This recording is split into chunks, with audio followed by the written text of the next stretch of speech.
له ما في السماوات وما في الأرض من ذا الذي يشفع عنده إلا بإذنه يعلم ما بين أيديهم وما خلفهم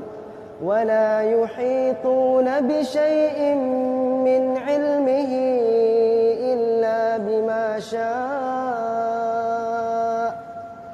وسع كرسيه السماوات والأرض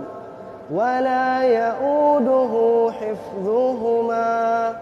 وهو العلي العظيم